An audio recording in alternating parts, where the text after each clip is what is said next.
Hello and welcome to the Intentional Clinician podcast. I'm your host, Paul Krauss, licensed professional counselor. In today's episode, my special guest, Joshua Nave, licensed master of social work, is going to be talking to me about power, abuse, and control, both in domestic violence situations, but also cultural entities, organizations, and society as a whole. We're going to be talking about all of these tactics, what to do, what the types of abuse are, cultural considerations, and also how to reclaim one's voice. Now, if you're in an emergency, you must dial 911 right now. And if you're not sure and you are in some type of crisis, call the National Domestic Violence Hotline at 1-800-799-SAFE. That's 1-800-799-7233. Or go online to chat at www.thehotline.org.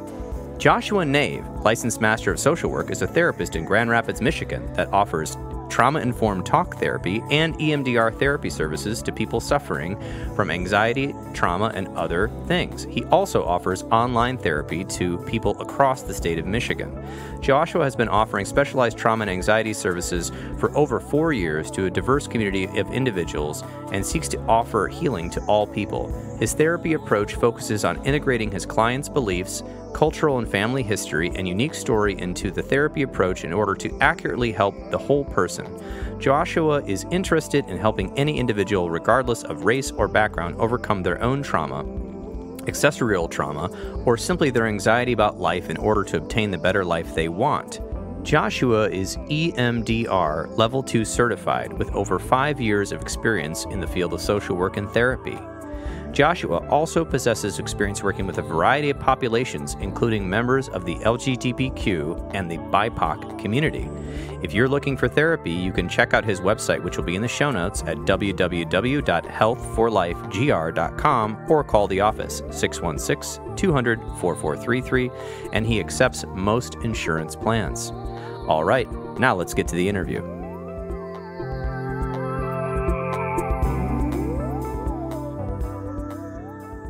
Welcome to the podcast, Joshua Nave, licensed master of social work. I'm glad to have you on today. Glad to be here, Paul. Thank you very much. Absolutely. It's my pleasure. And so today's episode, we're going to be talking about a lot of different things, both in the micro and the macro, but we're going to be definitely covering power and abuse. So I guess let's start out. Why do we need to cover power and abuse in a podcast?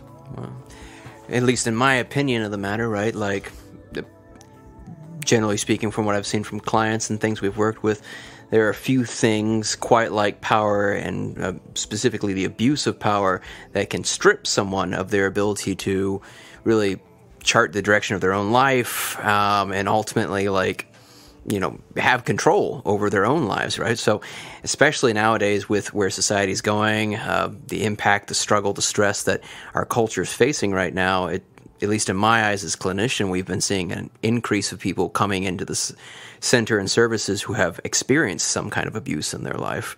So, okay. Well, I think that's a good reason. So oftentimes people, when they think about abuse, they sort of just put it in a category like, oh, well, it's just domestic abusers that do this. These are just people that do this. But I think there's a lot of different types of abuse that happen.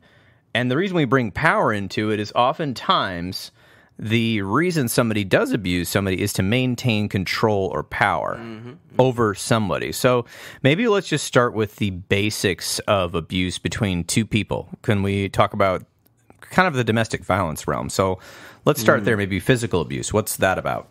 Yeah, sure. So again, like domestic violence, physical abuse is probably the one that we're all most familiar with hearing about, right? This is ultimately where generally an intimate relationship, a home life, a family structure, you're going to see one partner, often the male, though it could also be the female in the relationship.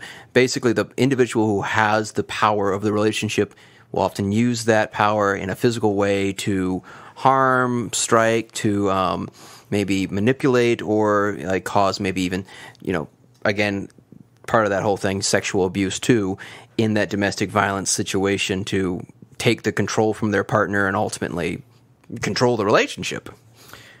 and basically control the relationship, and oftentimes that's based out of fear or a habit or something else. But it is we as a society say this is wrong, that in a relationship there needs to be shared power and control, and people have to be able to have their own autonomy even within a relationship. But oftentimes people have been taught values that are contrary to kind of what I would say our current society's state and law enforcement says is appropriate. So, for instance, in a fight between two people, there might be an argument, and it might get escalated, which is quite normal for couples to have an argument where they might...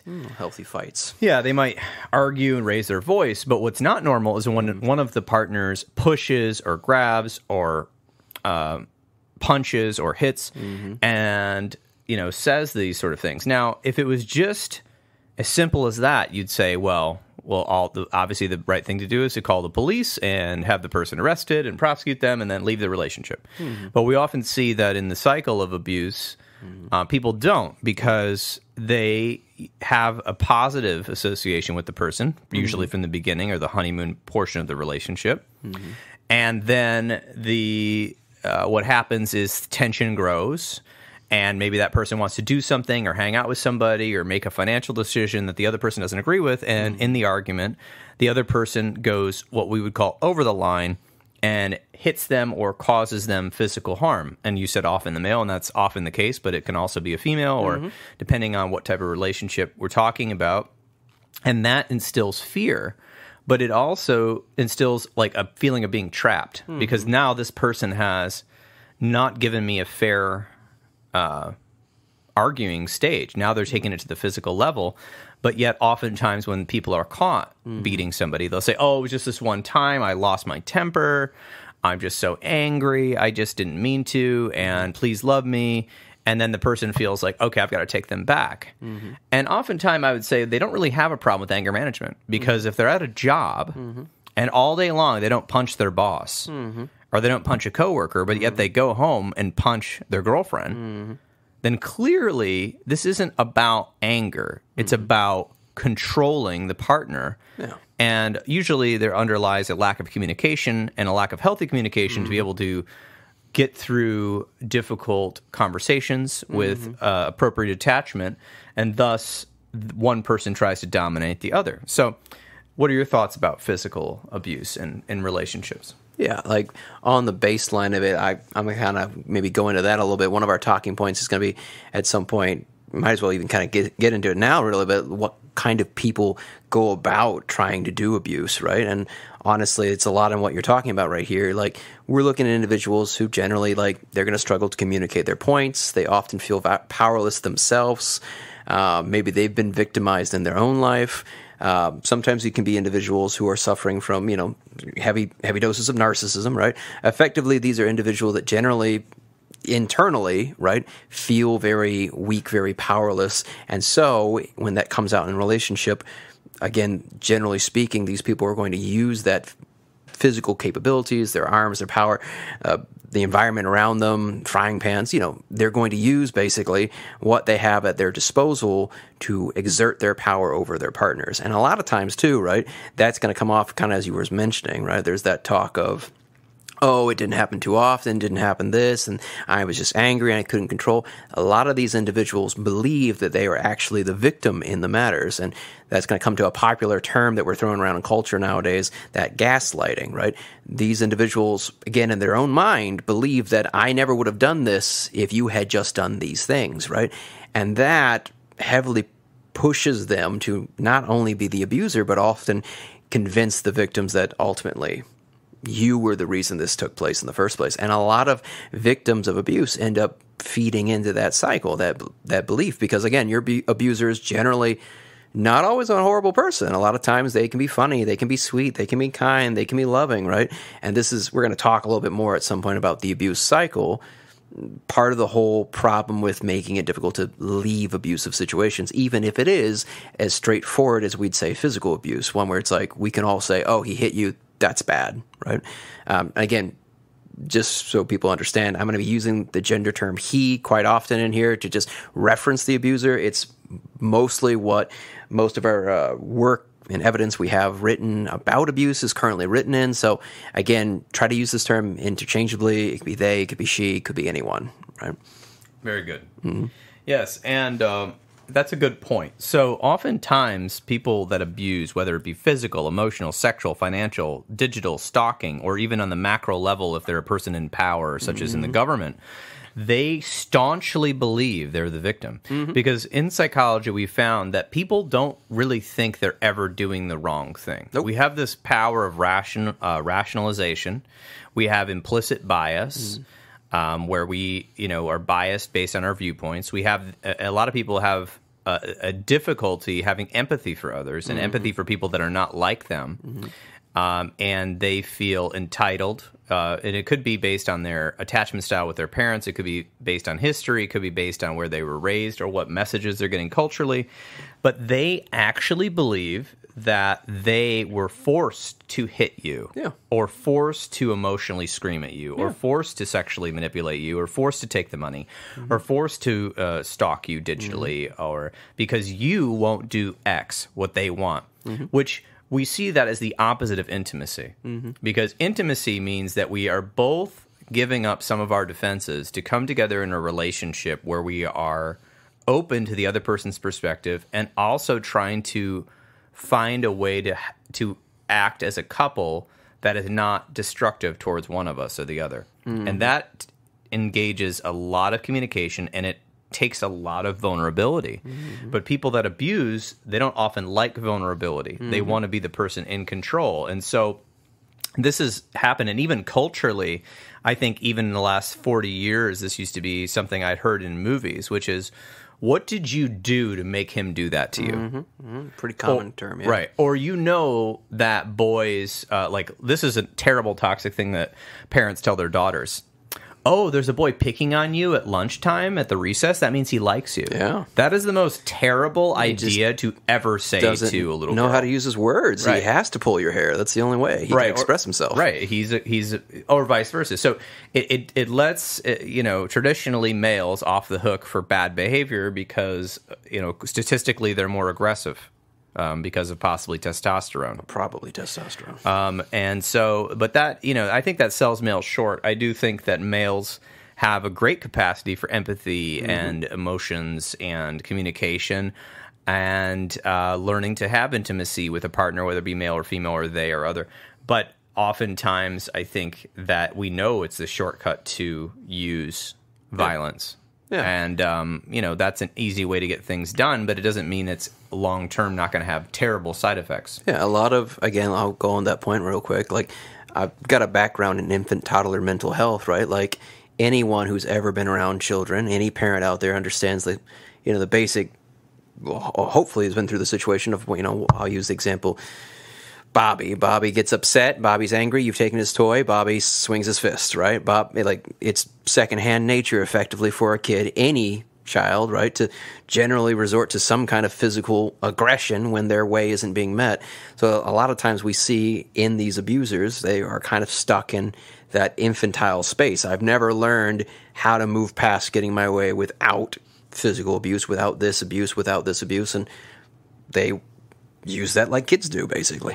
So perhaps from a trauma-informed perspective, their parenting or growing up situation did not provide them with enough incentives to solve things with words, and they didn't have enough consequences or negative results from using violence, and therefore they move into a relationship, and when they are escalated, because most of these things happen when people are emotionally escalated.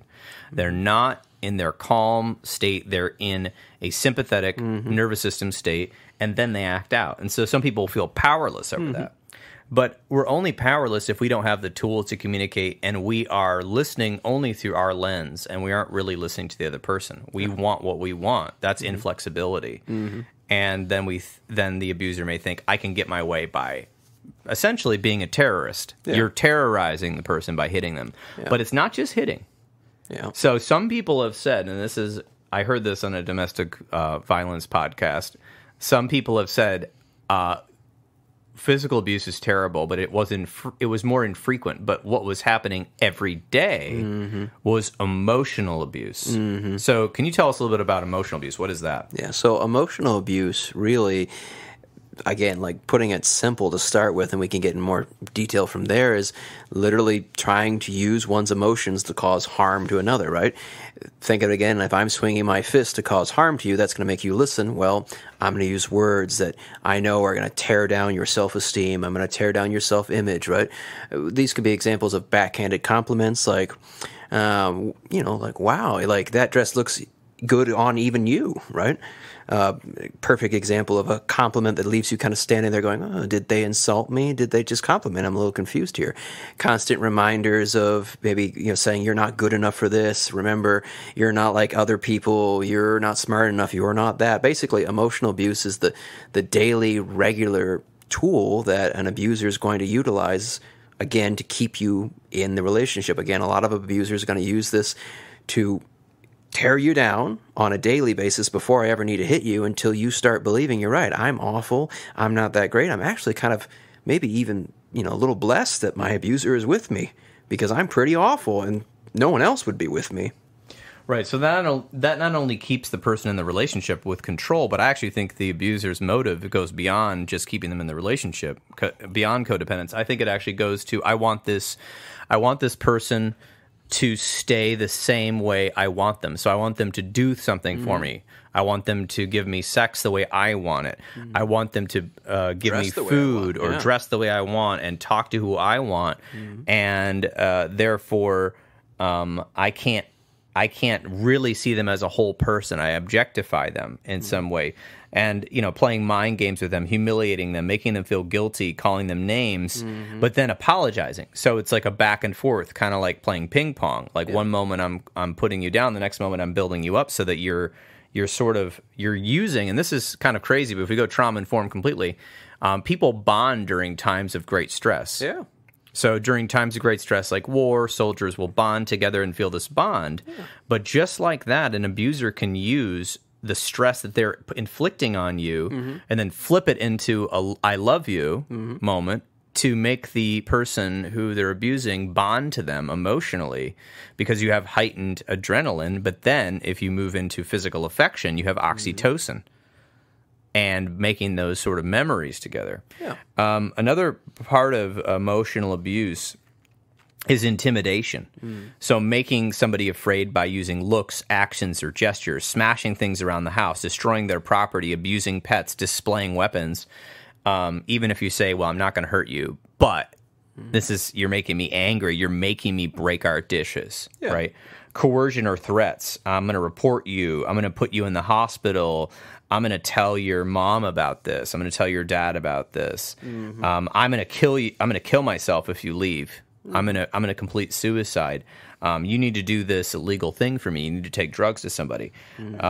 Using children, if there's children involved, you're the worst parent ever. I'm gonna call CPS on you. I'm gonna take the children away if you leave me. I'm gonna pay off this lawyer to make sure you never see your children again. Yeah, classic. You're wrecking our family. Right, and even further controlling somebody by saying, I don't want you to talk to that girlfriend. She's a bad influence on you. Don't read those sort of books. That's bullshit. You don't watch shows like Oprah. Don't watch self-empowerment shows. Yeah, basically trying to isolate the person from anyone who would tell them otherwise. Right, and doing it in such a way that it starts out slow. It doesn't usually explode because in the first part of the relationship, there's got to be these positive influences, these positive honeymoon period, we call it, where the everything is so good. It's not like everything's always bad. It's just, it's bad if you act out of line with what the controller wants you to do or what the abuser wants you to do. Yeah. Another one I've seen is, we'll get to that one. So that's kind of some of the emotional abuse. What are your thoughts about how emotional abuse affects somebody and more things around that line? Yeah, I'm going to go back to like kind of what you said when we started transitioning to this topic, right? The physical abuse wasn't, maybe like a lot of us are going to be like a lot more shocked, a lot more afraid by the physical abuse, but honestly, it's the emotional abuse that is more of the insidious nature. It's the one that changes how I see myself, how I view myself, how I hold myself, right? Now, use examples from millions of different clients I've worked with at this point, right? Just the kind of concept of when I came into the relationship, I thought one way, I held myself in one standard, I had these beliefs about my capabilities, and by the end of the relationship, even now that I'm out of it, I feel like I'm worthless. I feel like I'm this. I feel like the things he says is true, and I don't know where my confidence went. And that goes with that, as Paul was kind of talking about, right? It's that slow, steady steps. Like, he's a loving, kind person. He just exploded violently, or, you know, emotionally was saying this about me, and afterwards he apologizes, you know, sweet, and goes, well, it's only because, you know, you make me so mad sometimes. That easy statement of turning the, you know, the whole problem on you, and you start to question, oh, right, he's wonderful, he's good, he's kind, he's all these things.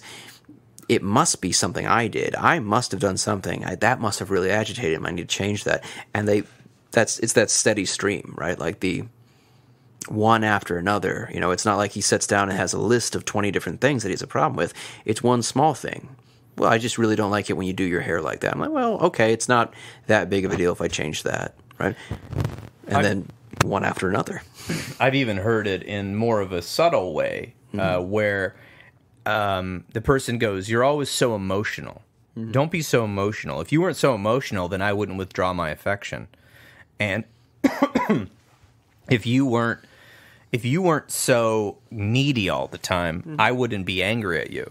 Yeah. And you really are out of control, and people see that, and people don't like that. Mm-hmm. When really that's called projection, because oftentimes that same person is out of control emotionally. They're emotionally not sober. Mm-hmm. And we call that emotional sobriety is when you can maintain, through difficult emotions, see emotions as states of being, be able to work through them, talk about them, feel them.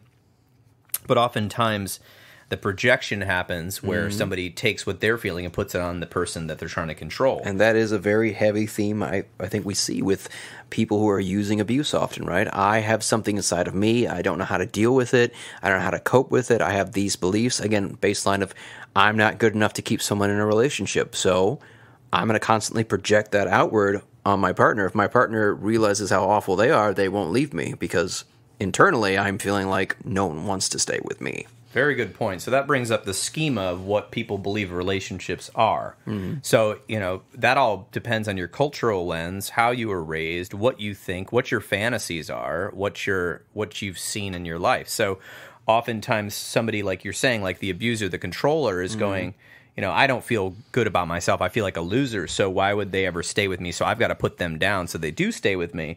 But just like that, they may have an idea that, and not for lack of a better word, that your role is to cook me food every day at 6 o'clock, is to not say anything rude, and to give me sex whenever I want it, and don't complain, and don't have emotions. Yeah. And they actually might think that that's how a relationship is supposed to go, that one person serves the other, and that's what happens, maybe because their mother or their father served them, or culture at a whole. Culture, or their messages they're getting from cultural leaders or people they listen to, and therefore the other person is going, well, my scheme of a relationship is that two people work together, we come together, we have mutual things, we both serve each other in different ways, we both have positives, we try to build each other up. And the other person is not interested in that. Mm-hmm. And so that can cause there to be tension, which can lead to physical and emotional abuse, and then sexual abuse. Because here's one of the things. Not only does the abuser may not even know that they're fully doing this. They just know that they're getting what they want. It's not like they sat down and plotted abuse. Yeah. Right? Again, I would say on a daily basis, Paul, how often do you have the average person that's really intuitive and reflective of their self, and now we're taking this concept of an abuser, someone we're setting the stage for often is struggling with all these internal concepts of self-worth and loathing, right? It's going to be a rare day we actually meet someone, and hopefully that's not the common abuser who is actively reflecting, going, yes, I feel awful about myself, I'm going to actively do all these things. Most of them, again, like we said, I'm the victim. I would never be doing these things if they would just be what they're supposed to be, act how they were supposed to act, treat me how they were supposed to treat me. I've even heard of a domestic abuse where it's like somebody said, when I come home from work, I need hot food and I need you to smile. So that's a rigid expectation of codependency on the other person to make them food and smile. And if something's off, then the other person gets punished by emotional or physical abuse. Yeah. So let's I'll make a quick note of that if you're all right with that. Like, again, as we talk through this, we're not saying like any of these. This is an important note too, right? Like, how do you start to switch into, becoming the abusee, the victim of this matter, right? A lot of these requests, right? Like, we're going to talk about them and we're going to say them in ways that, like, hopefully you guys can understand real quick. It's like, yeah, ooh, I can't believe they're saying that. A lot of these requests aren't that terrifying requests, right? Like, hey, I'm tired, I'm exhausted. If you could have me some warm food when I get home, that'd be great, right? Like, that's a perfectly reasonable request for anyone to make of any of their partners, especially in a relationship, right? Yes. It's the follow-up of what happens when the request isn't done. Or done to exact specificity. Yes, like, right? This is the more thing. Like, and abusers are sometimes going to even come back and it's done to the standard they want, and they'll still scream at you for it and still find a way that you've done something wrong and should have done better, right? Because that is all about the abuse cycle, right? On the baseline, the simplest logic would be if we just did it exactly what they wanted, okay, they'll never get mad. But we see time and time again, people who are in abuse and control cycles, those abusers are seeking power. They're going to find a reason to take it out on you. If they had a bad day at work, they're going to come home and like, oh, my father used to use the classic example, I can't do anything about my boss, but I can come home and I can kick the dog, right? Right. So I'm going to come home and you've done all of it's perfect. You've done everything I've asked. I'm going to blame you for something. I'm going to take it out on you, and I'm just going to say again, like, if you could have just had it right. So not only is it control, but keeping the person in a power dynamic that is winning. Because let's just say the person comes home, they made the request for hot food and a smile. They had hot food and a smile. Yeah. And they go, oh, thank you so much. I feel closer to you. Intimacy starts, right? Now, that could happen. Yeah. But what if the person doesn't like intimacy? They want power. Yeah. They have this complex inside of them that's subconscious, perhaps. They aren't really reflective of it. And they go, well, how do I keep my power over this person? Because what if they leave me tomorrow? If I finally say good job, they may decide they don't need to do it anymore. So I go, oh my gosh, these potatoes were done wrong. Can't you ever cook potatoes? What is wrong with you? Yeah. Right? Or I hate potatoes. Why did you put potatoes on this plate? You know I like rice. You know this is Thursday. It's Thursday, right? So it's these rigid kind of, and I would say selfish. Yeah, it's that's selfish. The whole point of power and control, right? It's all about me. I'm not doing it for someone else, right? I would, maybe I'm old school in this belief. I kind of think of often, if you're loving someone, you are being selfless, right? So if you're thinking about having power and control over someone, think of it as the opposite of loving someone. It's all about me. So if I'm having power and control over somebody and deliberately, especially doing it, even if I'm subconsciously doing it deliberately, yeah, it is about me. It's what I want. It's not about a mutual interest. Yeah. So that's a good point. We're going to get into why people abuse and control soon, but I want to make sure we touch on some other ones. So sexual abuse. What is sexual abuse? Well, again, sexual abuse, I think the easiest way to define it is any unwanted, asked for physical contact, effectively, right? It could be as something as small as someone putting their hand on your shoulder. When I didn't ask for that, I didn't want that, right? That's not something we discussed. And something as large as someone forcing themselves upon you, an intimate partner, rape, we'd say, right? So it could be, again, like it could start off even just like the guy at your office who's always giving you that look and winking at you as you come by. Again, it's clearly not wanted, it's not deserved, it's not appropriate to the space, and yet there is that continued physical act that's being done against your will. Right, in a sexual way. And I definitely think that oftentimes sexual abuse starts out quite subtle. It's not, I mean, obviously there's the cases where somebody goes from zero to rape, but oftentimes sexual abuse is, in a way, clandestine and manipulative to the point where it's the sexual, and the reason it's abuse is it's not consented to, and it's all about the one person's sexuality and not the others. So with that, that's a way of keeping somebody, hostage in a relationship, and therefore obviously can be very abusive. But then obviously, I've heard it, the gaslighting term again, and the movie came from the movie Gaslight, where the guy was deliberately trying to make his wife insane to get out of something. In the movie, you can go watch it. It's from like 1930 something, but essentially, it's trying to do something to somebody, but make them think it's their fault. And so, for instance, in rape situations, you've heard all the excuses. I mean, luckily, the Me Too movement has sort of shine a light on that. But they say, well, I had to because you know how I get if I don't have sex within so many days, and you're the only sexual partner I have, so I have to have sex with you, and this is the way I want to have sex. And so it can be manipulative, too, as well as it can be unwanted, but it can also be, like, foisted upon by, like, arguing, which is emotional abuse, and demanding. And then it can become a combination of physical and sexual abuse. So, any comments on that? I guess that's like the baseline of it, right? Like, again, we've been trauma therapists for a while now, right? How often do you have someone coming in with just a single point of trauma? Never. I mean, like, I've met like maybe one guy that comes in. I'm like, wow, I'm actually shocked. I'm like, we only have this to work on. That's surprising, shocking. Same thing with abuse, right?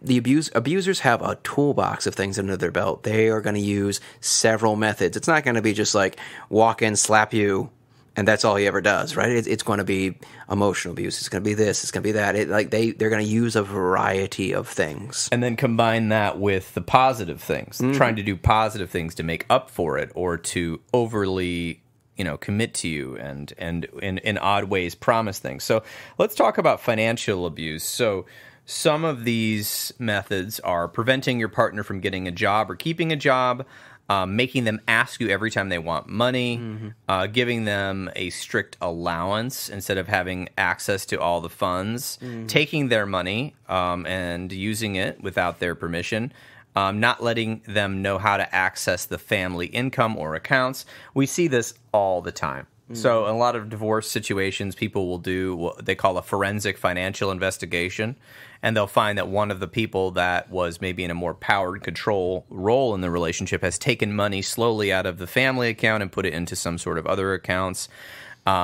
I've heard of examples of people going to the grocery store and having to call their partner from the checkout line and saying, how much can I write this check for these groceries? And then transferring the money, basically starving them, and then using all sorts of arguments. And that keeps them out of power and out of control, because if you wanted to leave this person, you have no access to money. You may not have a job. What are your thoughts there? Yeah. I mean, again, like, if we're talking about, like, even just modern culture right now in America, right? Like, let's talk about rental rates. We're talking about home spaces in general, being able to find a new place to live. It is so costly to get a new place, right? And a lot of these financial abuse situations, right? Like, again, let's say credit history literally could have been in one individual's name for years now, where you don't even have a credit score. So even if you didn't have the money, you don't have any money, right? You can't even get an apartment, right? Or maybe you have enough money, you literally can't get a place to stay, right? So if we're looking about even kind of just culturally where we're at as a society right now, financial abuse is almost one of the strongest ways an abuser has to keep someone trapped within the relationship. There's nowhere for you to go. If they've done their job right and they've isolated you already from family, from friends, things like that, you literally may have no option to escape outside. Again, we're going to get into this, and there's going to be some references at the end here for like different shelters there are available, different programs, different hotlines. There are a lot of supports out there to help you get out. Just in the meantime, it may feel like I'm trapped. There's no way to escape this situation. Yeah, absolutely. I mean, there are ways out, and we will talk about those. They'll be in the show notes, too. The domestic violence abuse hotline will be in the show notes, and there are local lines as well. Often people call those lines. They program in their phone as a different name to make sure that they're hiding it. There are actually secure chats on the internet that will not show up on your browser history as well for the domestic violence hotline. Police can help you with that as well. And there are shelters for that are specific. They are not homeless shelters. They are shelters for people that have been abused. Digital abuse. Thoughts on that? That's newer. Well, I'd say it's been around for a bit, but maybe the extent to which we see it hasn't been as widespread because, again, we're talking about I'm going to talk about our Gen Zers for a minute here, right? My younger siblings, right, could be your children, Paul, if you had some, right? True. But we're talking about our Gen Zers, right? Like one of the big characteristics we're looking at with this generation is, I heard the one being said, born with an iPhone in your hand, right? This is the age of the smartphone, effectively, right? We are looking at a time, worldwide in history now that we have more access to more information and more ability to figure out what's going on with each other, talk about each other, connect with each other more than ever before, right? So digital abuse is literally just take the abuses we've just talked about and go with that. I can now, place a picture of you online. I can make a meme about you online. I can defame you to your boss online now. I can spread rumors instantly everywhere about you online. I can, and again, in many cases too, right? Again, I like to talk about the cultural context, right? We, again, if we're looking to your or my generation, Paul, are not always adept at understanding what's true or false on the internet. We live in an age where someone can create a falsity about you where many people who are even close to you may believe to be true, might be denied jobs, may be denied this, just simply with a photo or two. That's a good point. And not only can they do it in the way of posting about you or having a picture for ransom, but also I've heard in certain couples, they will take over all your passwords. Yeah. And so they will be able to see who you're talking to, where your location is. They will be you if they want. What's that? Pretend to be you. Pretend to be you. Yep, I was getting to that one. And so just there's lots of ways that all of these things can be used digitally. So I think there's plenty to say there, but we need to get into the other parts. So let's talk about the stalking. What is stalking? Yeah, I mean, I hope we all know what stalking is for now, right? Basically, right, we've got an individual with, again, either one of two, right? An individual that is following you, checking in on you, trying to learn more about your life, again, without your knowledge, right? We'd go with an obsessive point, right? Well, hell, we could even do with the basics, right? I've heard college kids going oh yeah, I'm just doing a little Facebook stalking right now just to see how they're doing. And we laugh right now because hopefully we're all okay, this seems less harmful, right? Right. The stalking we're talking about when it comes to abuse and power cycles are effectively, there's such a deep dive into your life, and this could be digitally or physically, that they know your schedule, they know what you're doing, they know where you are. And again, a lot of abusers, when I use stalking to, if I know everything about your life, I have more power, the more ability to exert control over your life, right? Right, and I can intimidate you. So for instance, if I knew someone's schedule, I could show up and just be casually on the sidewalk or in a restaurant that they may be in, and I might just start showing up in these places, not even saying anything to them, but that is obviously going to make somebody uncomfortable if they didn't want me there, right? And how do I know they're there? And that can just be, that's a way of intimidation. And it's a way to kind of use all of the ways that we've talked about, people using power and control and abuse over people to control them. It's just another level, right? Because then it's am I crazy or did I just see them again, right? And then how do I prove it to the police that this person is actually stalking me if they didn't come ring my doorbell or something? They may just have been at the store every time I'm at the store. How do I prove that? So it's another thing that can make somebody psychologically paranoid. So... yeah, I think that's a good definition of some of the types of abuse. So now we've kind of touched on why do people do this, but I think we should probably just kind of lay it out. There's more than we've got here for reasons people do it, but the biggest reason we think people abuse, according to what I've read in the literature, is power and control. And for different reasons. Again, a lot of people that abuse believe they are the victim, that they are entitled to this, that it is their right, which is a lack of intimacy, and actually smacks of narcissism. Maybe they are not actually narcissistic personality, but every child and teenager is egocentric. Oh, yeah. And it's all about us, because that is how we develop our sense of self. That's how we develop our ability to keep ourselves safe. And it's a natural part of development for children to actually sort of act like narcissists. I will go with this too, right? We've got to look into that cultural consideration too, right? Think of it again, right? Kind of like a sunglasses, right? Like we put on sunglasses, maybe my sunglasses are red, right? I've got a red tint to them. So everything I see is kind of a tint of red to them, right? Every culture gives you a different pair of sunglasses where we put on, and it kind of colors our view in a certain way, right? This is America. And in America, this is the land of freedom, right? In America, as the land of freedom, we are taught you can do whatever you want. You can be whatever you want. You can become anything you want, right? If we're looking at a spectrum, and everything is kind of run in a spectrum, America falls very heavily on the spectrum of individualism, right? Versus collectivism, right? Oh, very far away, right? And so if we look at that, if we've got, as Paul said, a normal, healthy part of human development to be individualized in our adolescence, and then we say, okay, the sunglasses this person's already wearing is American. They are American. We're going to get some of the most narcissistic, individualized adolescents that come out of this world, really. I couldn't agree with you more about that. And I think a lot of people don't even realize that they're teaching that individualism itself, while can be a good thing because you can define yourself and be your own person, and we often find it healthy to be able to individuate from your family, meaning that you understand what your family's culture is, you respect your family's culture, but maybe you don't exactly follow it exactly the way they did to kind of stop the cycle of power and abuse. Yeah. But it can also have a very toxic dark side, which is that everything is about me. I'm entitled. I can be anything I want. Other people's feelings don't matter. Other people's belief systems don't matter. My belief system matters. The way I feel, my idea of truth matters. My culture is the dominant culture. And this belief system of egocentrism that extends past childhood into adulthood can be very violent, both emotionally and eventually physically, especially digitally. You see it right now, there is bullying online. So, for instance, somebody has an experience and they talk about it. They talk about it online on TikTok or Twitter or something. Or somebody's in a movie, or a musician makes a statement, or a musician makes a song, or somebody breaks through in a different way. Then there's legions of anonymous online attackers who will make threats, bully, malign, spread lies.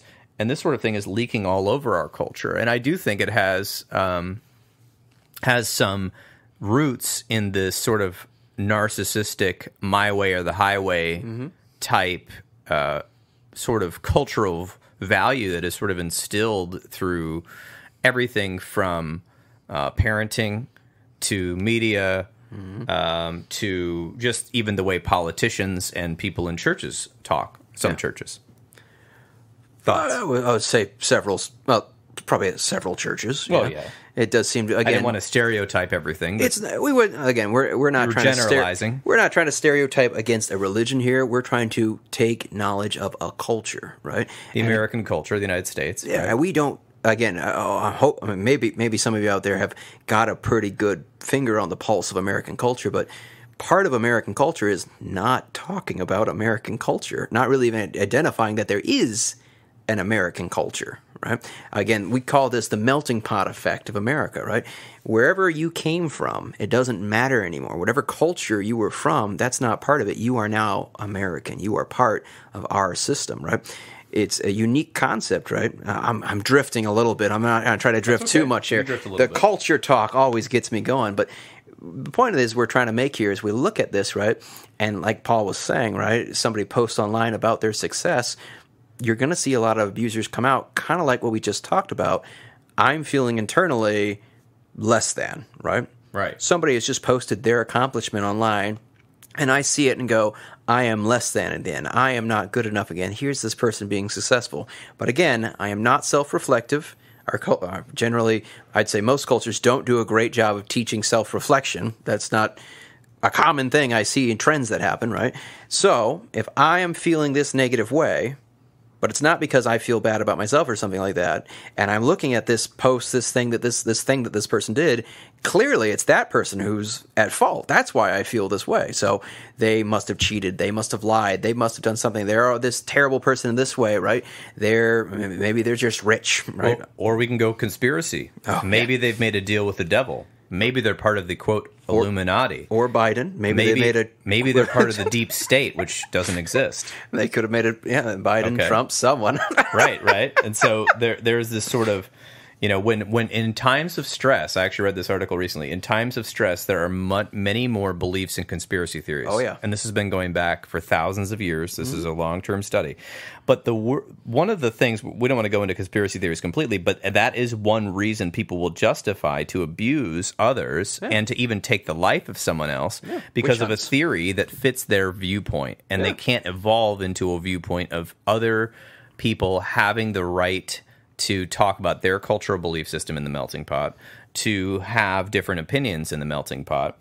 And that is something we see. Why do people control and abuse? Because they have a belief in their rightness. Yeah. So righteousness is tied to anger. Oh, yeah. Oftentimes when people are angry, they're angry because they feel as if they've been wronged and they are right. And so can you touch a little bit about sort of the inflection point that we've been seeing lately with mostly, I would say mostly verbal and online abuse currently, although there has been examples, January 6th, for instance, where people were so convinced of their rightness that they committed crimes, beat police officers, broke windows, trespassed, made threats, essentially it's attempting to overthrow a government action. Yeah.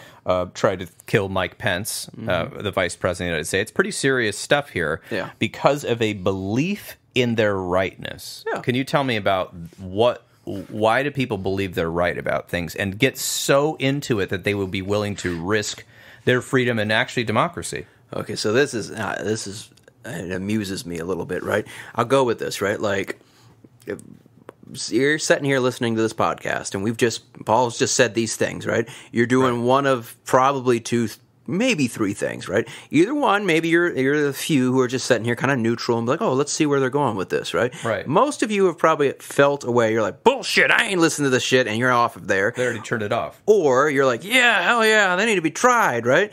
Something along those lines, right? You've already agreed in your mind whether or not we are speaking truth or not truth, right? Right. Falsities, right? Effectively, the concept of righteousness, right? And this is the easiest way I think I've boiled it down in my own head. We are kind of our own gods, effectively. That is what we've made ourselves as a culture. Again, I'm going to go back to that culture. The America, you can be anything, right? That's a lot of power to be anything, right?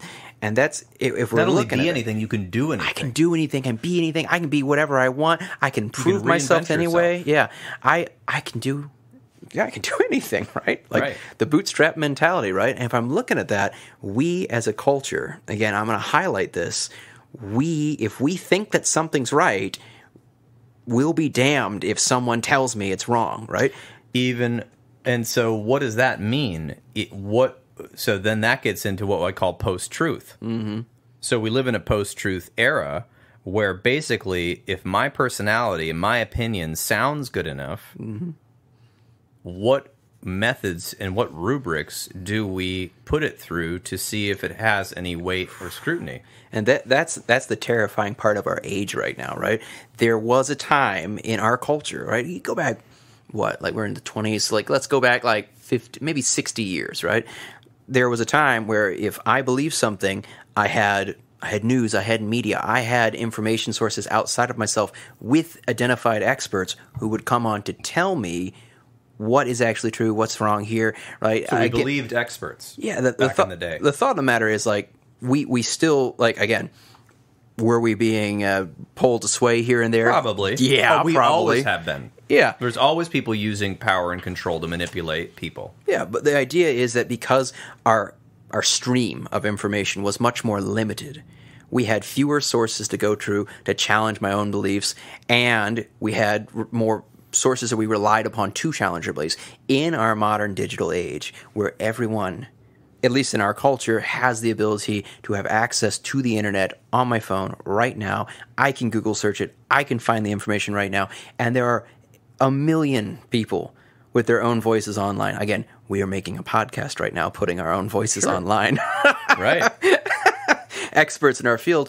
Basically, you now have more than any other period in history, the ability to find the person you believe to be your expert, your guru, and use all of their information to support the information you already believe. And again, all of their opinions. All of their opinions, right? And the studies have already shown this, right? We've already got the studies out there that show in psychology and, in mental health, we are very biased individuals. Studies show that we will spend 70 to 80%, it's probably even higher nowadays, of our time searching for sources that prove the things we already believe or agree with the things we already believe, right? Whatever you believe, you can find someone else to support it out there and say, see, this is evidence, right?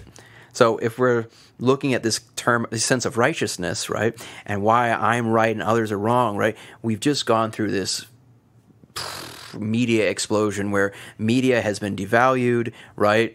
Everything has been politicized. Journalism is no longer supposedly respected, right? And then you look at all of that, and I have access to find my community of people to believe whatever the hell I believe right now. You end up with this kind of new societal swing where in America, again, freedom of speech. I can say whatever I want. That's my freedom. I can do whatever I want, right? We have now gotten to a culture where we've devolved into this: screaming matches online, anger of someone daring to say I'm wrong, doing these evils, these wrongdoings in front of me, right? And again, that goes to the last note, right?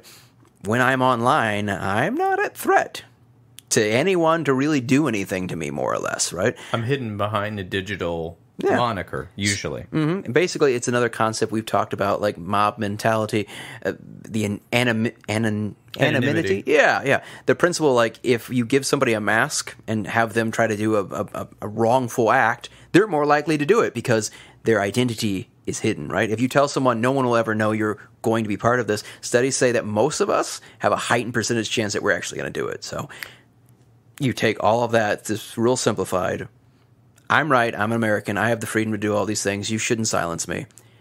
I'm righteous, I have plenty of information to support my righteousness. And opinions. And I have a platform to yell and scream. Okay, yes, and so that is a good summary of how we find ourselves at this point where there's a lot of chaos and a lot of misinformation and a lot of people that... it's bizarre. If you ask somebody what's going on with the government, you're going to get 20 different answers, right? You're going to hear the government's the hero, the government's the enemy. Wait, we like the FBI this week. Oh, wait, this week we hate the FBI. They're all in line with conspiracy. It's all a puppet, man. Right. There's not a government. It just depends. And what I find is that it just all goes back to what we want. And I think what we've figured out is, as a society, we don't know how we're evolving, but we're not sure what kind of society we want. Yeah. And therefore, we're willing to use abuse back to power and control to get the type of society we want. And to be honest, I think a lot of people don't want a democracy. I don't think they want popular opinion to rule. I think they want it their way. Yeah. And thus, you hear all these news stories about power and abuse on both sides. Yeah. Whether it's verbal, whether it's stochastic terrorism, whereas somebody who's a very persuasive person might talk about killing certain people, or they should die, or they should pay, just sort of making these sort of idle threats, and then somebody who is going through a hard time, or easily led, or has some sort of paranoia, picks up a gun and actually tries to do it. Yep. Right. So they're not responsible, although they've been saying this stuff because they've got self-restraint of living in a society, but they are causing indirect abuse. For instance, there was a congresswoman in Arizona, Gabby Giffords, who was shot multiple times, and a bunch of people died because this person had in their mind that she was some sort of evil person, and they're convinced of it. Yeah. And if you know her, or if you've been around her, and her husband's Mark Kelly, you know that, I wouldn't say she's an evil person. It sounds like she's a public servant that's been doing her best job, and she wouldn't hurt a fly. Luckily, she didn't die. She's sort of somewhat recovered from this, but this is sort of what we're kind of, things can lead to violence. And I do think in a mature society, we listen to other viewpoints, and we try to find a middle way that is best for all of us.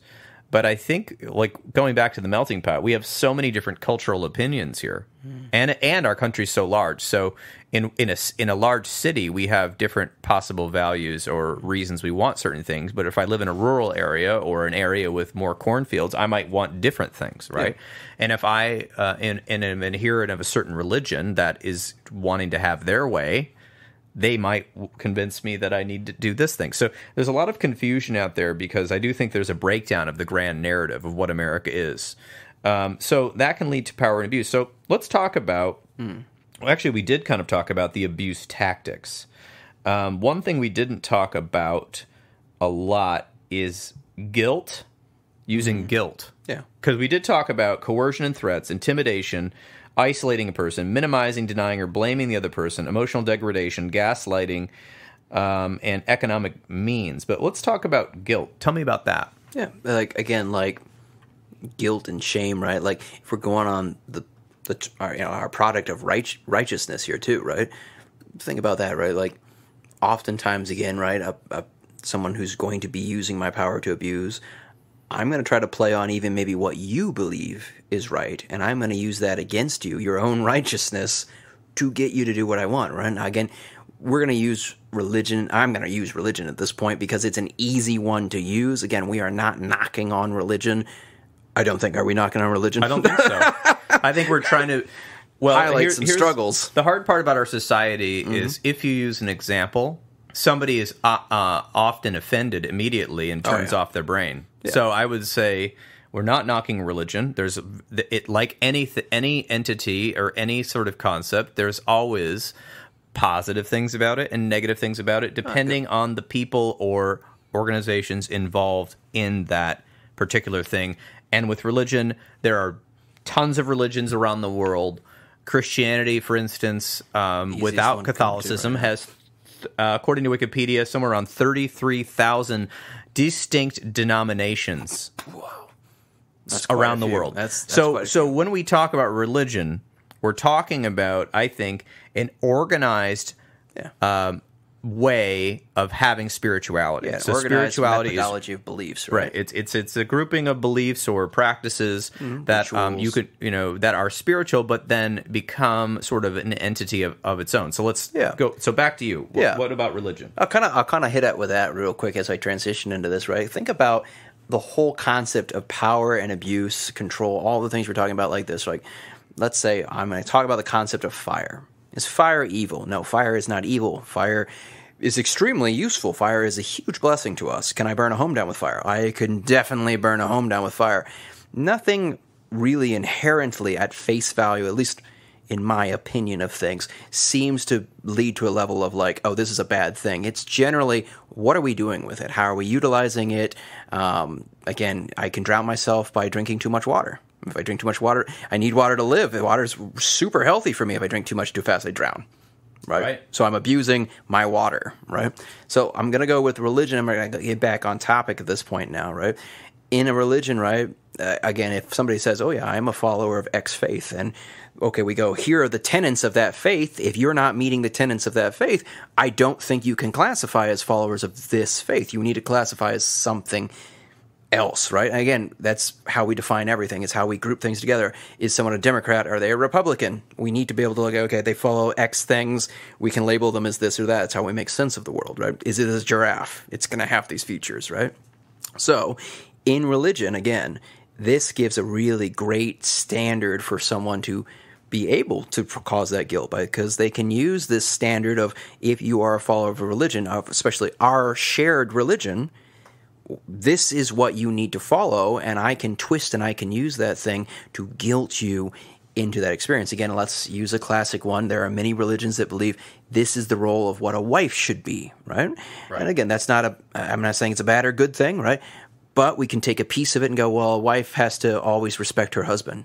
Husband always has the right last say. So if you are arguing against me, you're being a bad X. Fill in the blank of your faith, right? I can use your own righteousness to guilt you into doing what I want. I can abuse my power, my knowledge of what's important to you. Again, this is the whole point of the thing. I can only abuse if I have power. People without power cannot cause power abuse because they don't have power. They can harm you in other ways, but they can't really do that power abuse cycle to you because they don't have it, right? You've got to have some kind of power. Very good point. I guess like if I'm impoverished, I get you in the street and I beat you with a stick. We would say I have power at this point. I have a stick, right? This is an example of me abusing my power, which is my stick. Yeah, or my gun. Or my gun, right. whatever I have, right? Like this is the concept of my power. Using a weapon to extend your power. Yeah, my weapon, my knowledge of your beliefs, my social media platform, right? Gender roles. Anything, right? Where I have an imbalance, I have some strength over you, I have some power, and now I'm going to use that to guilt you, to shame you, to make you feel less. Excellent. So I think we've talked enough about kind of the negative things.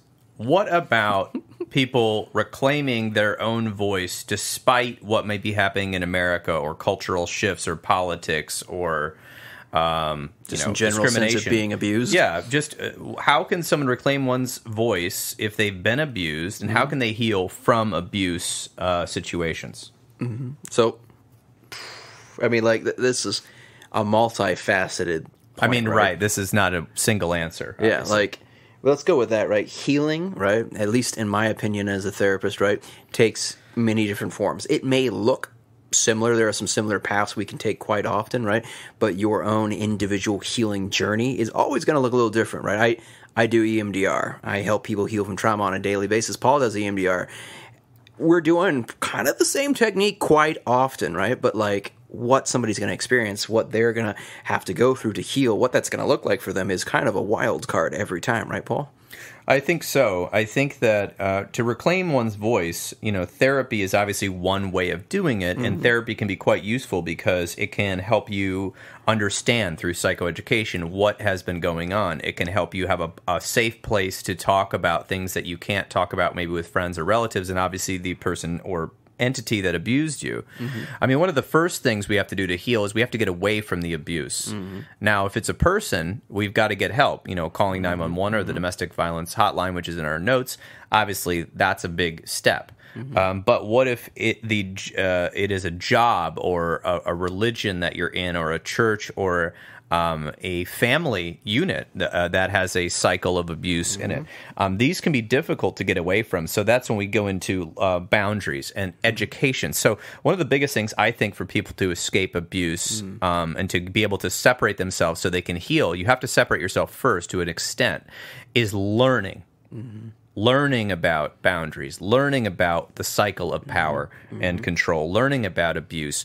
What is abuse? Am I being abused? Yeah. Learning about who you are, self-reflection, journaling, reading books, talking to other people that have been through similar experiences, whether it be online or in person. Very important to get other voices in your life. So therapy is just one of those voices, but also therapy is a series of techniques. And a good therapist should not just chat with you every time. They should be teaching you things. They should be educating you. They should be pointing you to resources. They should be helping you set goals. EMDR therapy, as we mentioned, is something where somebody has a traumatic event that they can clearly identify, or multiple ones that they can identify, that seem to cause patterns in their behavior and their emotions for years or months after. And we can work on reducing that impact, and so they can feel like have a better range of emotions and feel more behaviorally sound. We can process things emotionally so that people can move through and heal. We can use ACT therapy, internal family systems, other advanced techniques to help people stop suffering so much post-abuse, because there's other podcasts about this, but abuse is a pattern, and we know that from behavior, but it gets stuck in our nervous system sort of as a pattern. You can see it if you have enough time away from the abuser and see how you act now that you're quote-unquote free from the abuse. Yeah. It's still a pattern in your mind and your nervous system. Still feel powerless, useless. It can change your view of the world, change your view of spirituality. It can change your view of sexuality. It can distort your view of yourself. It can cause you to self-sabotage, use drugs and alcohol. It can cause you to make really poor decisions, or even reoffend on other people. Since I went through pain, now I'm going to cause you pain, right? Yeah. So it can do a lot of things that are not healthy. So therapy is a very good way to get help. But if you're in the situation, you obviously need more support than that. And then building a support system outside of therapy. If you can get involved in, if you don't have economic resources, finding out how to get free access to different things that can help you. And everybody's journey is different. But what are some thoughts you have around that? Yeah, so like I'd start with kind of the first step to reclaiming my voice is recognizing that I've lost it. Right? Oh, good. Yes. And that, again, I'm on fire, I need to put out the fire. But if I don't think I'm on fire, do I need to put out the fire? That's a good point. Right? I obviously have a skin rash. I go to the doctor, and the doctor screams, "Oh, God, you're on fire." I'm like, "No, I'm not. I have a skin rash. Give me some ointment," right? Again, this is an extreme. I like extremes that make it easier for me to see the world. And for a lot of my clients, if I'm being abused and I don't even realize that I've lost my voice, how do I start with knowing I need to reclaim my voice? Again, we've talked, again, I'm always going to say all forms of abuse are always a negative, right? I cannot see a moment like I talked earlier, fire is not good or evil. Abuse may be a concept I'd say, okay, this is an evil. I'm abusing something. I'm using something in a way it shouldn't be used, right? Abuse is always negative. In that fact, again, I will highlight, again, we've talked a lot about these abusers don't realize what they're doing, right? I'm not trying to give them an out, right? But they are not aware of their own pain or how it pushes them to do these things. So if I'm thinking about any concept of healing, I always have to start with, are you aware of what's happening, right? And that takes perspective, which does take getting a little bit away from the situation, if possible, even for a few hours of a week, because oftentimes people that are in domestic abuse relationships, we can see that from the outside quite easily, domestic violence, they have no idea that this isn't a normal relationship. Yeah. Their parents maybe acted that way, maybe their first girlfriend or boyfriend did that way. And so you have to have the awareness. And I think that's where education comes in, and educating yourself and slowing down and going and asking yourself tough questions. Am I being treated nicely? Do I have autonomy? Can I leave? Yeah. So that means, can I leave a job? Can I leave this church? Can I leave, can I leave this organization? Can I leave this relationship? Still accept me if I do this? Will my family allow me to do what I want to do, or are they holding me hostage? You know, what happens if I want to express myself in different ways? Am I punished? So am I allowed to have a difference of opinion with the people that I live with, or the people I know, or whatever it might be? Go with that. Teenagers out there, you may still be punished for expressing your views and saying, "Dad, fuck you." Oh, I don't know if I'm allowed to say that on this podcast. You're allowed to say it. But the point is, right, again, don't take this and run away with it and go, I can do whatever I want because the podcast says if you punish me, you're abusing me. No, that's not what we're saying. Not saying that way. So there's a difference between consequences and punishing in an abusive way. Yeah. So a consequence for a teenager who's escaping out of their house, because unfortunately, when you're under 18, abuse is a lot different. Yeah. When you're under 18, the state says you have to stay with your parents unless they're abusing you, like actually physically or sexually, or abusing you or neglecting you. Yeah. Unfortunately, the state in most states do not consider emotional abuse in their assessment. Which is ridiculous. However, that is kind of the state where that's kind of where our culture is at the moment. Yeah. And therefore, if you run away or steal something from your parent, or steal their car, or don't follow their rules, the parent can actually call the police on you, and the police will bring you back. Now, if you can prove that you're being abused by calling Child Protective Services or the police or anything then the state will help you become autonomous, put you with a different relative, or put you in a group home or something where you can get help and get away from an abusive parent, because this happens oftentimes. It's the same thing with elders. Elders are often dependent on people. There's an elder abuse hotline. And so, you can't just do anything you want in society, obviously. But what we mean by punishment, I think, is egregious. What I was meaning is egregious abuse for expressing different viewpoints. Oftentimes I tell parents, I'm like, listen, let your child have an opinion. Yeah. There's a difference between opinions and rules. Yeah. You may not believe that marijuana is good, but don't yell at your child's opinion. Say, if you think marijuana is great, that's fine, but you can't use it here, right? That's called a rule. That's a boundary. But by saying, if you say anything about marijuana, then I'm gonna yell at you, scream at you, take away all your things, you down, tell you how you're awful you are. Yeah, I might be like, okay, that seems to be some emotional abuse. It's going to have the opposite effect anyway. Yeah. So let's talk about this real quick. Did you know that 1 in 3 and 1 in 3 women and 1 in 4 men in the United States have experienced some sort of physical abuse by an intimate partner. And that is from a study on the National Coalition Against Domestic Violence website. On a typical day in the U.S., local domestic violence hotlines receive approximately 19,159 calls, which is about 13 calls every minute. In 2018, domestic violence accounted for 20% of all violent crimes.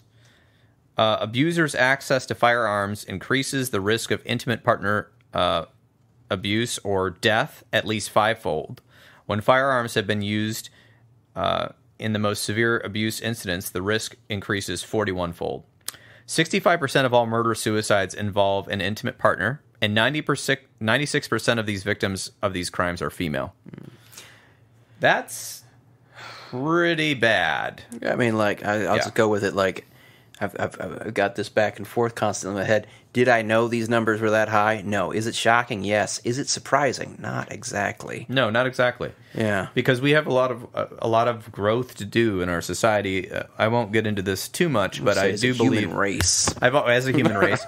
But I've always said in education, we're always learning facts and figures and historical things and how to do this and how to do that. But there isn't really a class on emotions.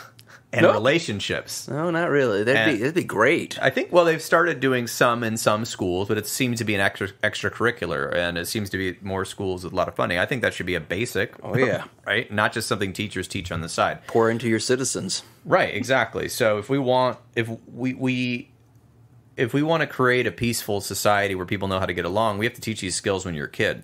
Not when you're in trouble with the law or in a in a toxic relationship as I will make it adult. That does remind me, as you said, that we were originally trying to tell them how to reclaim their voice. I think we got lost a little bit. We did, yeah. So reclaiming your voice. Well, we did talk about it. You have to get away. You got to notice it's happening. Notice it's happening. Get away so you're safe, right? And then build with any resources that you can possibly build, whether it be friends that don't coerce you and abuse you, whether it be organizations that are advertising services through nonprofit organizations or social services, therapy, counseling offices, anyone who isn't taking advantage of you in some way. Certain religious organizations offer outreach, certain cities have programs. We have to start building your resources up. Slowly but surely, even if you don't have any financial, because a lot of people that have been abused don't have financial resources. Yeah. So we have to be able to take advantage, and that means we have to learn how to use the internet. We need to enroll, if you need to enroll in free classes through your city. Adult education classes are available in almost every major city. There are online classes. You can learn different things on YouTube if you have access. The issue is you at least need to have some sort of a digital device. If you do not, you can go to your local library, which allows you to use computers and different things like that. And you can ask for people to help you. There's a list of resources. We're not going to even list them all. Obviously, if you're in crisis, call 911. If you want to know more about domestic violence, if you're not sure if you're in a domestic violence relationship, you can call 1-800-799-SAFE. That's 1-800-799-7233, or visit www.thehotline.org. That's thehotline.org. You can visit the National Coalition Against Domestic Violence website, which is an acronym, ncadv.org, for fact sheets. But and generally, I mean, police officers, hopefully, should know about domestic violence. So, I mean, even just calling 911 if you're not sure. It can be a starting point. It can be a starting point, absolutely. So there are lots of ways, and, obviously we're both therapists, and so we see a lot of people that have gotten out of a domestic violence situation or a power and control dynamic. We see them afterwards while they're working on healing. Yeah. Sometimes, though, we have people come in and they don't realize they're in a domestic violence relationship. I shouldn't laugh, but yes, sometimes the sad reality is they have no idea. They have no idea that they're being controlled and abused. Oftentimes because the domestic violence has not devolved into hitting, into physical violence, but there's sexual manipulation, there's emotional abuse, there's financial abuse, there's digital abuse, and even intimate partner stalking. Stalking isn't just about strangers stalking you. Oh, yeah. I mean, there's been stories in the news where people have been using those Apple tags, which are really helpful if you lose your phone a lot, and putting them on people's cars, in women's purses, things like that. And or just here's one I was even thinking about. This falls under emotional, but I've even heard this one where a lot of people in relationships, let's just go with women, are afraid to have their own political or moral opinions that differ from their partners. Yeah. Because if they do, they will be punished. And I mean by punished, I mean abusively coerced. Torn down in some way. Right. And so oftentimes we get people in counseling that have no idea that they're in that type of relationship. It's just the relationship they know. And the problem is this. We love the person. It's not like they just hit us on the first date. There was positive things that happened, and we might be dreaming or believing that someday we'll get back to that positive honeymoon again. And so we're just in it. Or if I don't have this person, I'll be nothing, right? Yeah. Or I'll be homeless, or I'll be whatever, right? Or, my religion says I can't get a divorce, I can't separate, or my family will disown me. There's lots of pressure on people to stay, unfortunately, in these things. So if you're a person out there that isn't in one of these, and you say, well, why don't you just leave? Or why don't you just, I would say, instead of saying that to the person, say, how can I help you be safe? How can I help you with your journey? I think that goes well into the third point we're kind of highlight here. You've identified you're in abuse.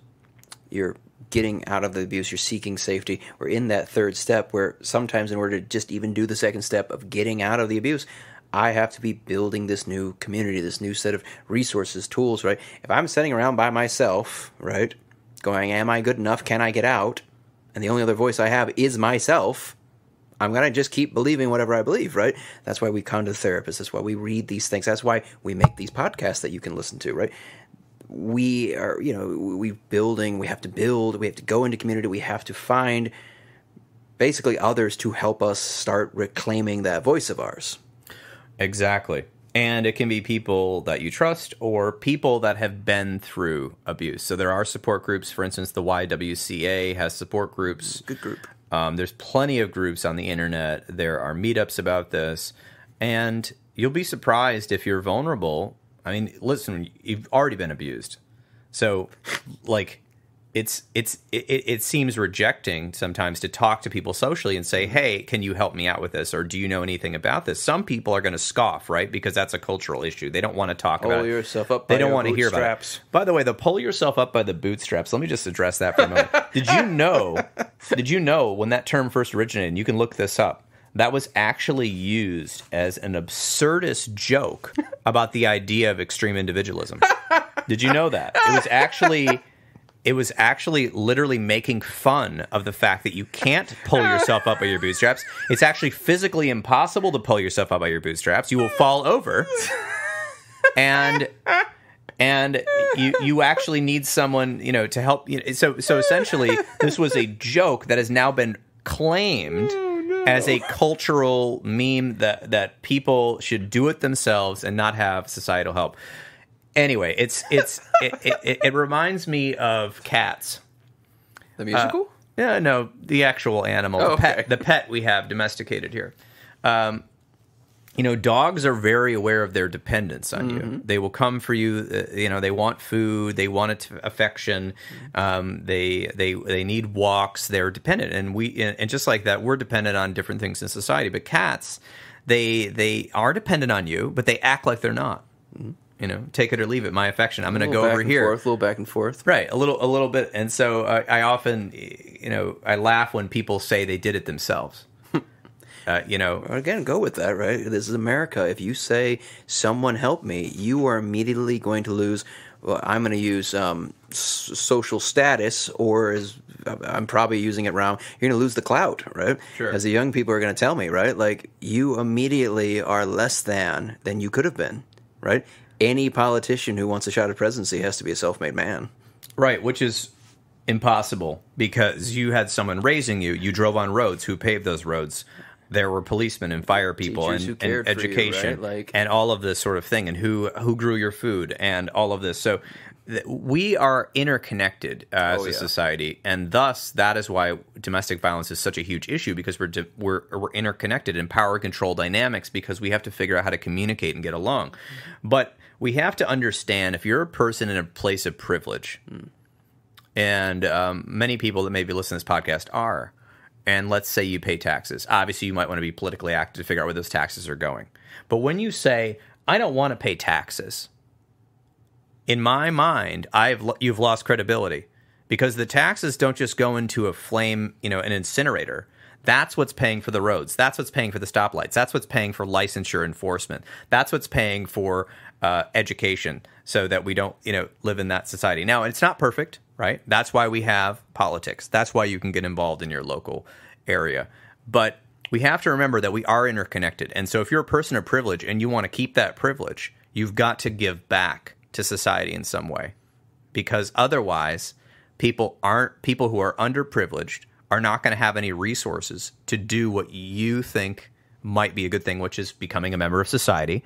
And they might be grappling over limited resources and thus resort to, quote, crime, stealing, different things, because they don't feel that their narrative is that they can have a place in the society.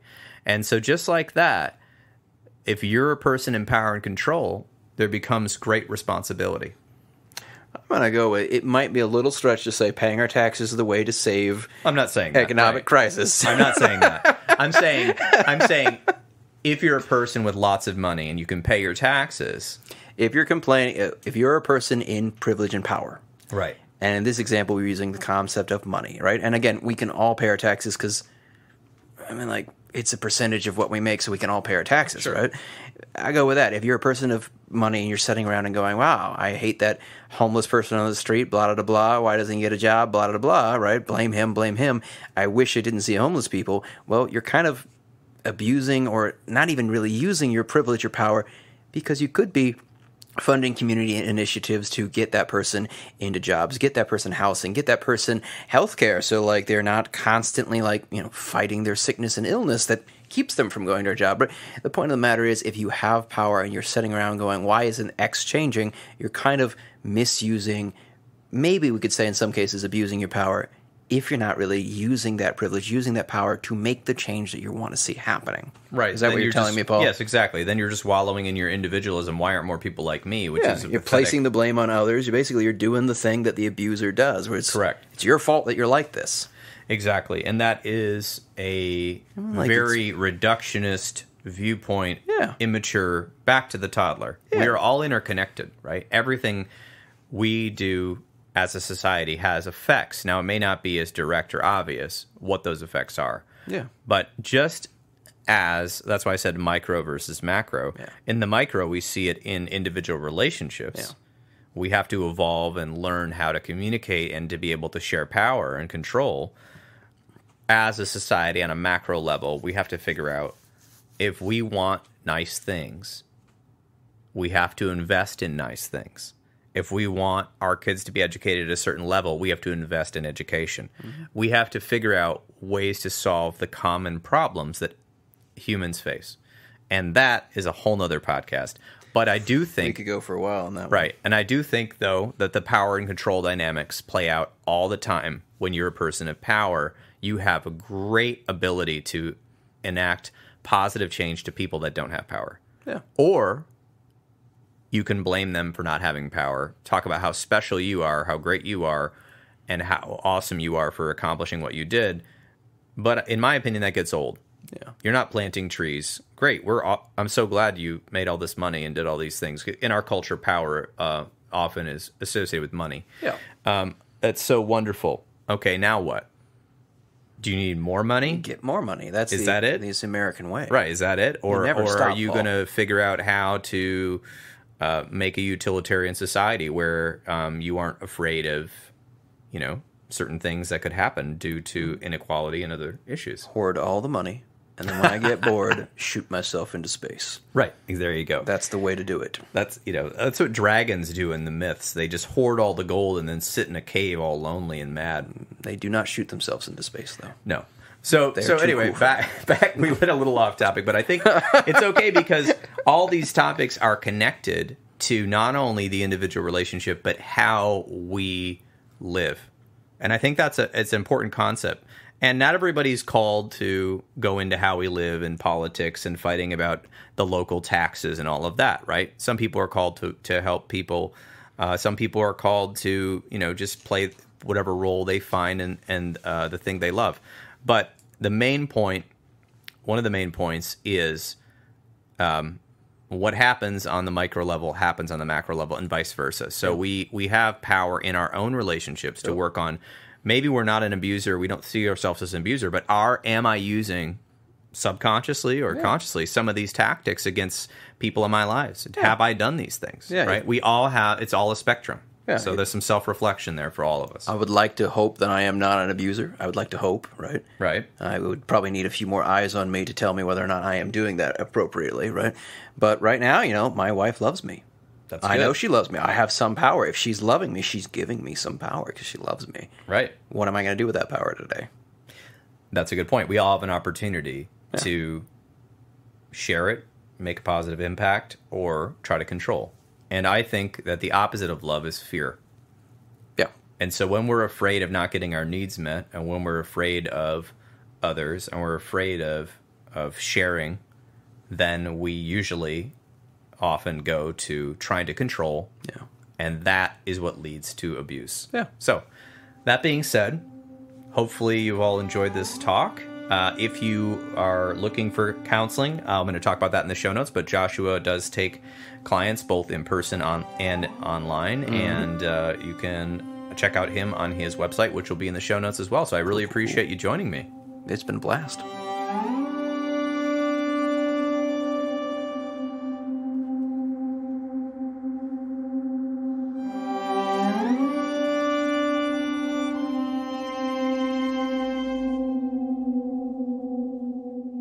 And there you have it. This has been another episode of the Intentional Clinician Podcast with Paul Krauss. If you're enjoying the show, please share with people you know. I would surely appreciate it. If you'd like to, please give us a rating on iTunes. It really helps get out the word about this podcast. If you are looking for an EMDR International Association consultant, I can now provide 20 hours needed to become EMDR International Association certified, as I am an EMDRIA consultant. I have groups and I have individual sessions, both online and in person. You can check out details by going to my website, counselingsupervisorgr.com or healthforlifegr.com, and send me a message. If you are in need of counseling, do not hesitate to make an appointment with a local counselor in your area. You can also make an appointment with the excellent clinicians in the Grand Rapids area at Health for Life Counseling and the Trauma Informed Counseling Center of Grand Rapids by visiting www.healthforlifegr.com. The recording you just listened to consists of the personal opinions of Paul Krauss and his guest, and while these are based upon literature they have read and their experience in the fields they are in, these should not be viewed as the definitive opinion on any subject. Listening to this podcast is not a substitute for treatment. If you are in a crisis, please dial 911 or the National Suicide Prevention Line at 1-800-273-8255, or you can just dial 988. Did you know that you could support your local bookstore by shopping at www.bookshop.org? You can order books from the comfort of your own home while supporting local brick-and-mortar businesses near you. Michigan Mental Health Counselors Association and other counseling associations are very important to keep quality counseling and therapy services available in the United States. It helps increase education, promotes best practices, and works on legislation to make sure that counselors and therapists can have a living while they're working and helping our communities. So if you're not involved, please join your local association or the National Associations, American Counseling Association, Arizona Counselors Association, Michigan Mental Health Counselors Association as an example. If you want to get trained in EMDR therapy, I recommend EMDR Training Solutions. I'll have a link in the show notes. You can use the code INTENTIONAL at checkout and get $100 off your first training.